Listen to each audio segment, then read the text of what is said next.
the ankle benders. Sometimes you hide the ankle benders with the best players. It just depends on the situations. But it was amazing how what some of these coaches are able to do, and it does come down to coaching a lot of the time. And that's true. Instead of the coach saying, this is my formation we're gonna play, and the team has to get used to it. Kind of like similar to what we're going through with Ezra. A good coach will actually take a step back, think about what kind of players they have, what best suits the 11 players on the field, and figure out a way to make all that work. Right. And not only that, but he will also adapt to the opposing team's tactics. If he sees the opposing team changing to a more, attacking formation or a more defensive formation, he will change towards whatever happens. That way the team's prepared and can deal with those issues right away. Right, and then you see some of the coaches who who say they're not going to react to the other team, but that creates problems for your team when you aren't reacting to what they're doing. Like, information is power in the game of all sports, and being able to use that information, the stats, the inclinations, the behaviors of these players all goes into getting that dub.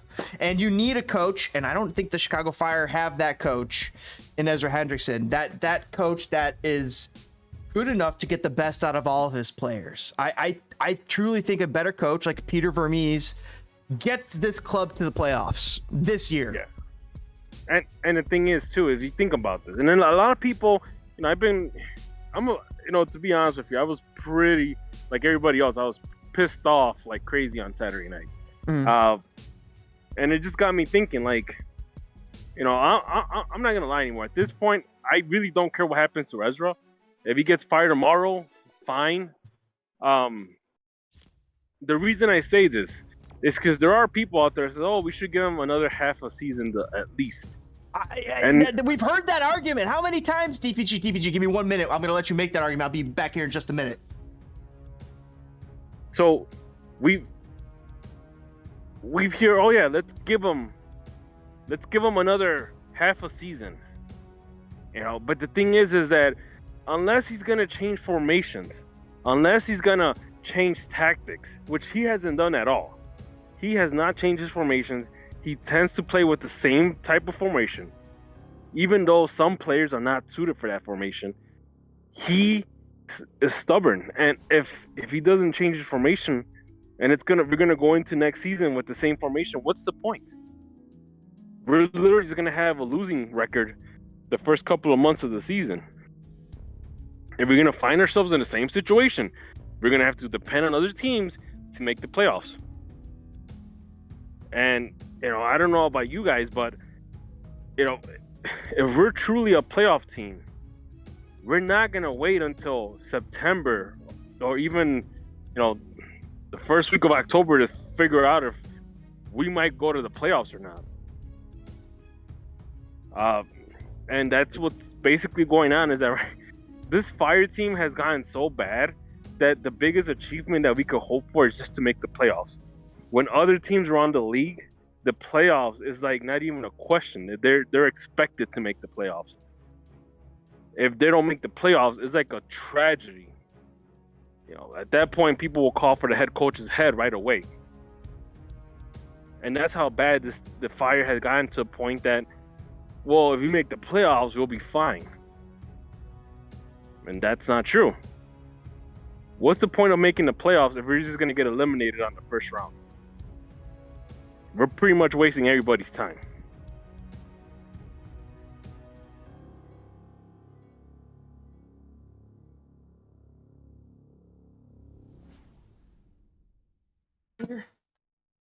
Yes. Beautiful. Beautiful. All right, back DPG. All right. So yeah, it basically made that argument.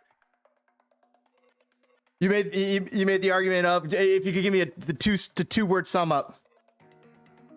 So basically, when people are saying, "Oh, we should give Ezra another half a season," yeah, I say this: he hasn't done anything. If one thing is, if Ezra, he hasn't done anything to worth staying, right? Is that the argument? Done anything worth saying? Not only that, Yeah. I will actually, Okay. I will literally give Ezra another half a season. Had this whole time he will start trying out different formations, different tactics. We Instead of haven't sticking seen to anything, but is that a problem though, DPG? Because I can see it on the one hand being a problem, but you're right. Maybe the sticking to his good. Okay, so he's got a major problem. He has to breed some sort of identity, some sort of familiarity in this team to the point where it is humming, right? Because yes, you have to adapt your tactics, but at least you have to have that identity.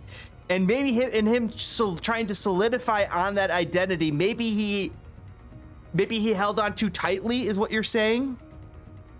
You know what? I've seen arguments on different articles online. Right. Some people say he comes from the school of the Brett, of Schmetzer, that believe that, one. We've heard that, right? And the thing is like, I don't believe that. I don't know if the soccer we see is the Schmetzer ball. I don't think it is. And here's the thing. Schmetzer ball could work fine with the players that Seattle has. Doesn't mean it's going to work fine with just any player. Like, right. It almost has to come down to a science sometimes. If you want to stick to a formation, you have to find the right players for them. Mm-hmm. Right. And when you got the GM who's just hodgepodge picking it out, like, oh yeah, Kasper Przybyłko, that'll work for MLS soccer. Not thinking that'll work for Ezra Hendrickson's plan. Exactly. That's where the disconnect starts. Exactly. And it's, and then some people made the argument that, Shaqiri under a better system could be a better player.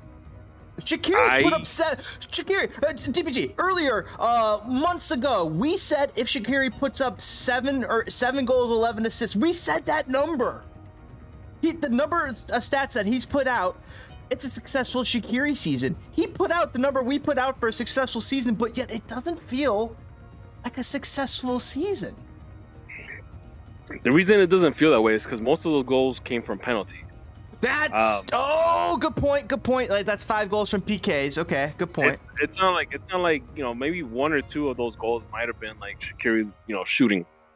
But it's not like, I guess what we're expecting is for Shaqiri to be like the clutch player, the guy that shoots out of nowhere and scores. Someone that could be an extra spark in the attack. We haven't seen that. Sometimes he does too much on the offense, on the attacking part, that he loses the ball. He dribbles too much. He holds on to the ball too long. He loses it once he gets double teamed, and there goes the attack.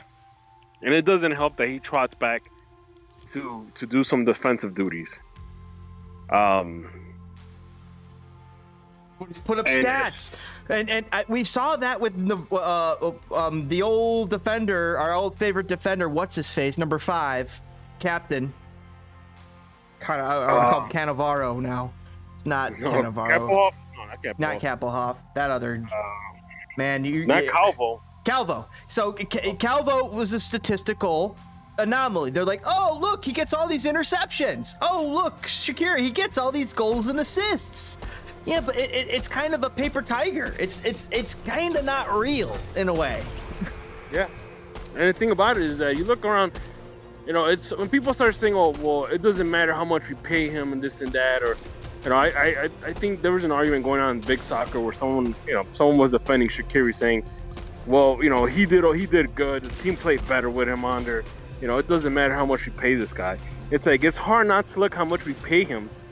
And look at the other 4 or 5 guys that are above him in stats. You got, Acosta from Cincinnati. You got Mukhtar, from Nashville, scoring goals like crazy. And those guys don't even cost as much as Shaqiri does. In fact, I actually ran the numbers. So Shaqiri makes more than the top 4 guys in the stat section combined.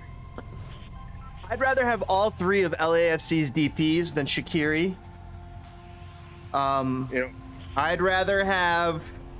Would you rather have Chicharito or Shaqiri? This is actually a good discussion. I think Chicharito is better for Chicago. I don't know if he's the better player, but man, the team has to. A team if that is Chicharito is on, they have to buy. Same with Shaqiri.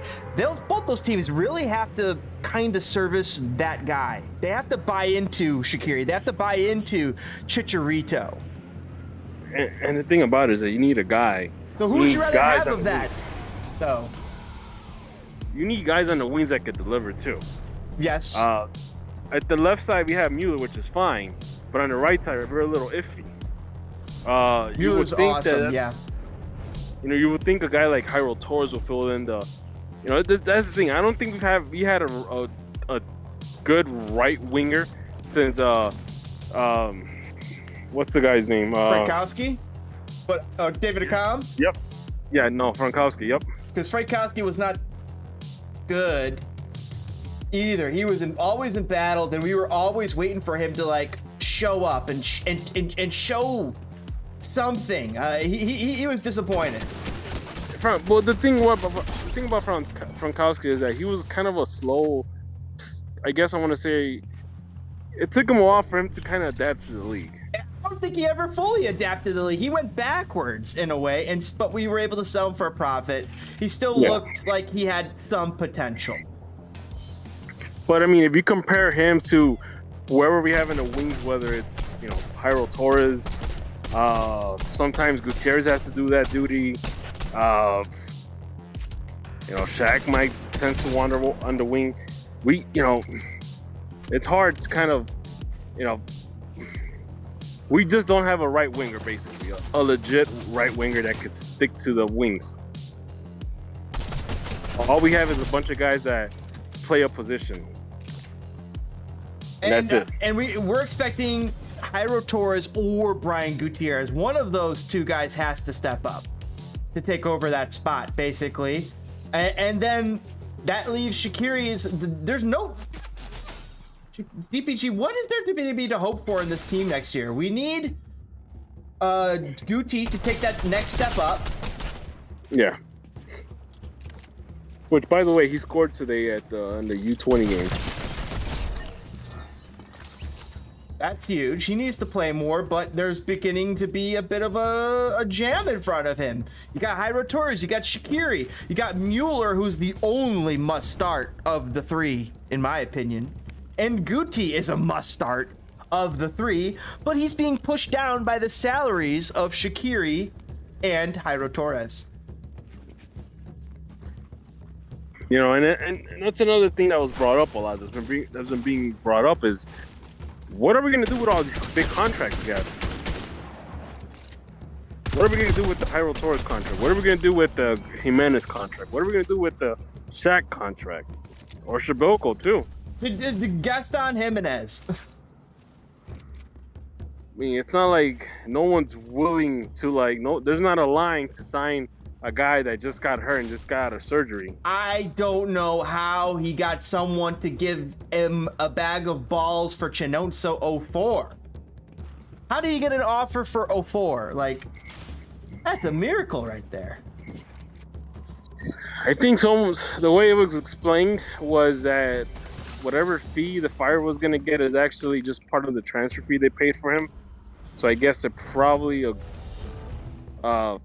I guess they bought him on installment payments. One season they'll pay this, another season will pay this, and then I guess whatever they paid was pretty much to cover the last season or the last part of the transfer fee. Oh wow! So it wasn't like a profit. It was more or less, well, here's your money to pay him off, but we'll take him. Yikes! Offload the books. And we've spent so much on players. It's not even funny anymore. Toke says get rid of Ezra and Heights. Yeah, I agree. Yeah, that's a fool. I agree with that. Sell those players to the Middle East. That's the only chance. Yeah, let's do what we did to Madron. Let him go on free, and he signs with a Saudi team or something. Or Japan. Or Japan. But that's kind of the issue that's going on is, we have all these big contracts and we're paying some of these guys a lot more than what their worth is. Yet we're still sitting out of the playoffs. No playoffs this year. How many years do we have to be at the top 5 of spend outlay and just have truly nothing to show for it? Exactly. And a playoff appearance is what we're looking for. More than one in the last 7 years. And I think, you know, Mansueto has to look at this and be like, you know what? This guy isn't really doing much. Maybe it's time to go a different direction. I don't think he is, and that's my concern, DPG. He just doesn't seem like he is saying that. We've heard, from lip service we've heard, is he likes the job that Gareth Heights has been doing. The last we've heard from Joe Mansueto. This was back in July. That was back in July, but that is the last we've heard. And in July, DPG, we already knew no. We were saying no. What are you smoking? Exactly. I know Tyrus. That's him, right, Tyrus? Yes. He did throw out that Mansueto is actually looking into, and the tweet's not there anymore. For whatever reason, it's gone. But by the way, what's with this whole limits of how many people could see your tweet? That's because I've been seeing that a lot lately. I don't know. That's stupid. Yeah. So right before I guess it hit the limit, Tyrus did posted that Mansueto is actively doing his due diligence with Garth Lagerwey. And then Marty tweeted out that that's dead. I didn't see that. Yeah, I saw Marty recently in the last few hours. I tweeted about it as well, but or tweeted it back to Marty about it. Well, some people do private them, like they kind of limit. Like Marty has limited who can see his tweets. So I don't know if that was the case. Yeah, because is there a reason why that's dead? Did Lagerwey sign an extension with Seattle? Did he? That's why I want to know why would Marty will post that saying that's dead. Is he just saying that because he doesn't think it's gonna happen, or is he saying that because Garth Lagerwey signed an extension with Seattle and it just hasn't been announced yet? I think that Marty knew something. Marty tends to know something. He tends to, when he says something, it tends to be right typically, more times than not. But with this, it seemed to say that the Garth thing it was explored and it's not going to happen. And I was like, damn, if true, like I just don't know how this team gets out of this. Yeah, and that's the thing. It's you know, you got Tyrus talked about it a couple of days ago, saying, "Hey, they're checking out Lagerwey," and then you have Marty saying it's dead. It's dead. They checked it out and they found out pretty quickly it was dead. Now, I don't know if anybody has told Mansueto that this team sucks, but yeah. You know, like really I bad. don't know. They're a hard sell. Yeah, it's like you want to get fans in the stadium. You're about to, break ground on a training facility, and you probably are gonna need that stadium to be packed. And the only way you're gonna do that is by winning. And who knows how to make a winner in MLS? None of the fucking guys you've had under your docket before, Nelson Rodriguez or Gareth Heights. And it's as bad as it sounds, Nelson Rodriguez probably did a better job than Heights did. He at least got a winning team 1 year. Heights hasn't gotten anything right the past 3 years. And not only on the field, but the fact that he made dumb moves like trading away Jordy and compounded everything. Yeah, it just. If Garth Lagerwey's out, though, we now have to pivot, DPG, and that means, to me, I pivot to Peter Vermes. Peter Vermes, maybe even Carlos Bocanegra. I'll pivot to there. Home. I'll go there. I don't think you can get Thorrington. I don't think you can lure Thorrington. Like, the thing is, you got to lure somebody to a new project. And Peter Vermes is legit right in that perfect place where he could be looking for a new project. Yeah, because I think he did all he can with Kansas City. Give him the 5th most powerful budget in MLS. Give him instead of a Kansas City budget, and let's see what that coach could do. Exactly, and that's the thing. That's you know, when you got a guy that can play with minimal resources and make things happen and win an MLS Cup, you know, that's saying a lot. Mm-hmm. You know, at that point, you're thinking to yourself, like, man, if that guy could do that with that, imagine if we gave him, you know, 20 times more than what he's using now. Yes, and then he's able to bring in signings like Graham Zusi, but back then, Graham Zusi, remember when they got Graham Zusi? It was a boon. They were like, oh, they get to keep Graham Zusi around. Like he was in hot demand for a minute there. It didn't turn out. I mean, it did turn out well. They won a championship with him, right? They won. Yeah. It wasn't like the past, you know. It happened in 2014, but yeah, but either way, Kansas City during that whole period was very competitive. You know, up until maybe Tokyo says Burmese is MLS 1.0, though. I would if that was the case, we wouldn't have a competitive Kansas City team. You know, they've been pretty bad this season. Past 2 seasons, I feel like they've been bad, but yeah. And a lot of it could be because maybe he has a 1.0 budget. And also maybe his 1.0 tactics is what Tokyo is saying. Tokyo is saying he has 1.0 tactics, and the league has changed a lot since 2013. Man, there's times I wish Tokyo will get on here and talk. Toke should get on here. He's been on here every once in a while, but he's not been on there at the same time as you. I know. Tokyo, get on. We need to make this a group thing. Toke can hop on right now if he's able to. He's got the Discord. Yeah, he's able to. He's got he sometimes has the family. Yeah, that's why I was 20 minutes late, because I had to put my kid down for the night. Exactly. Family first, brothers and sisters. Yeah. Then the fire. So, then God. No, yeah. I'm just kidding. It's supposed to be God, then family, then the fire. No, I'm joking. It's God, family. Funny, brother. Yeah.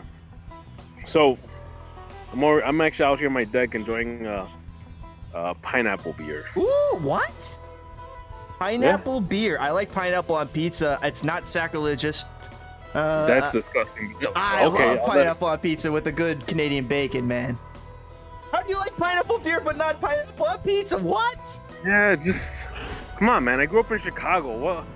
You know, it's who the hell? Go say that to a purist and see what they'll tell you.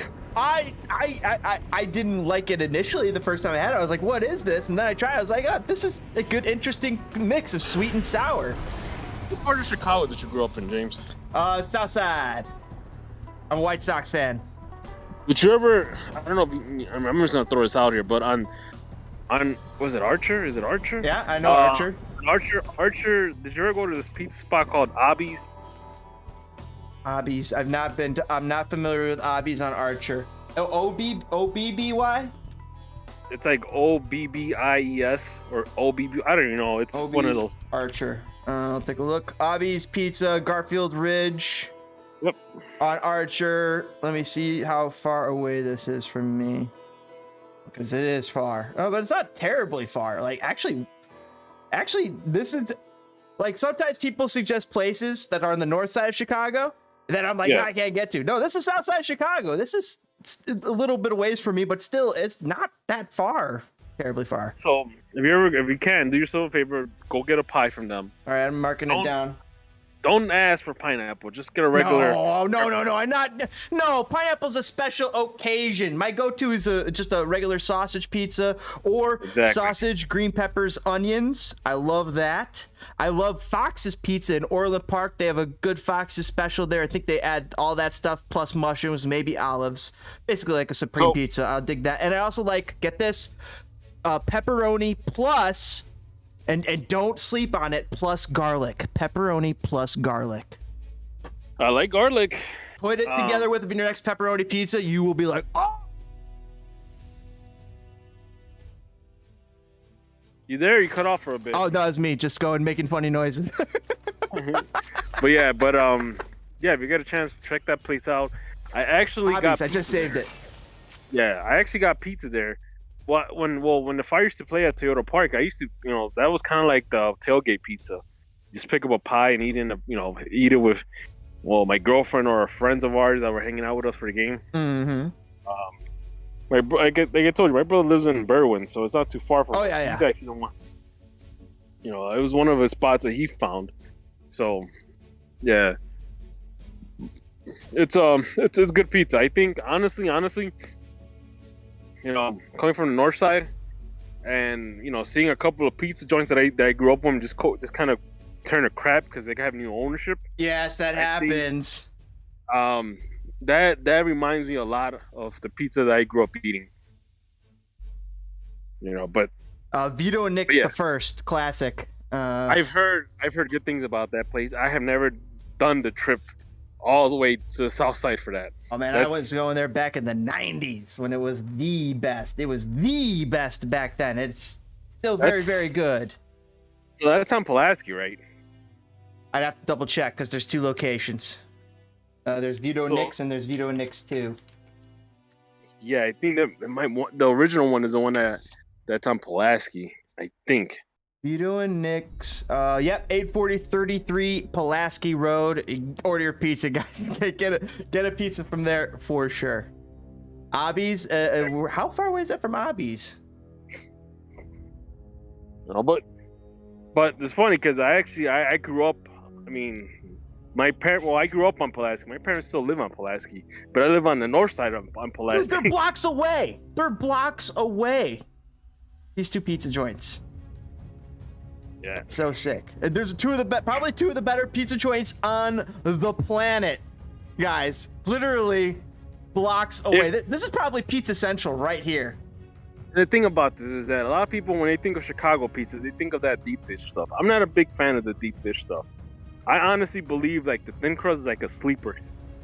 Like, it's probably better than the deep dish. Oh no, the thin crust is the go-to for sure. The deep dish, as we all know, people don't realize the deep dish is the special occasion pizza. Yeah, exactly. I was gonna say that. Deep dish is okay once in a while, but your go-to, your Friday night, or your pre-fire game pizza, is thin crust all the way. Your once a week, twice, or your once a week or once every 2 weeks pizza is typically a thin crust. And then your once every 2 months special pizza is a stuffed crust. Yep. That's kind of like my pattern, I think, somewhere around there. Yeah, that's actually the way. That's actually same thing. So when you have people from New York or outside the state saying, "Oh yeah, I want to try that Chicago pizza, that deep dish stuff," I just tell them, you know what, you don't know what you're missing, man. Try go to the neighborhood, go into a neighborhood and go check out their local spot, and check out the thin crust. You will be blown away. Mm-hmm. Dude, oh my gosh, you're getting me fiending about pizza. I thought about getting pizza today. I almost did. That's so funny. Who's your prediction to take it all the way for MLS? I honestly believe that Philly might have a chance. I think it's time. I do too. I kind of do too. But of course, they'll break our hearts. Well, not our hearts, but the hearts of Philadelphia fans. They seem like that team, like, the obvious pick. Them and LA. Who's our non-obvious picks? I was talking about this on Discord on the MLS fan chat, and I was actually fighting people there. People were talking about the 4th and 5th, or the buy team curse, or whatever crap they come up with. Yeah. I guess it could happen, yes, but man, I don't know. Philly just is really strong right now. They're beating the hell out of teams 4-0, 4-1. Without impunity. They're just steamrolling through everybody.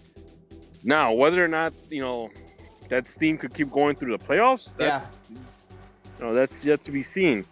But if whoever they face first, if they steamroll right through them, that should be an indicator who's going to take the cup. And then on the other side, in the Western Conference, you have LAFC. It might be time for them to win the cup. So right now, Inter Miami and Columbus are battling it out for the playoffs. If Columbus ekes it in, they would be my super dark horse, but kind of a really too big of a hill it seems to climb right now. And so that makes me lean elsewhere. I like what you were saying. Philadelphia does look like they're going to cut butter. LAFC also looks like they're ready to cut butter. Portland was mentioned as a possible good shout. I gotta say Montreal. Georgie has something to prove, and that's like in the midfield. There's something going on there with Philadelphia. 68 goals for, 22 against. DPG. So yeah, exactly. Wow. So put it like this. Holy shit. Any team that's gonna go play in Philadelphia for that second leg, yeah, expect to be in one of the hardest places to play soccer in with a team that's strong. I don't think Philly has lost at home at all. Have they lost at home? And if they do, it'll be the ultimate choke job. I'll double check that. Let me go. I have to go to the MLS site, MLS website. Check that. I don't want MLS.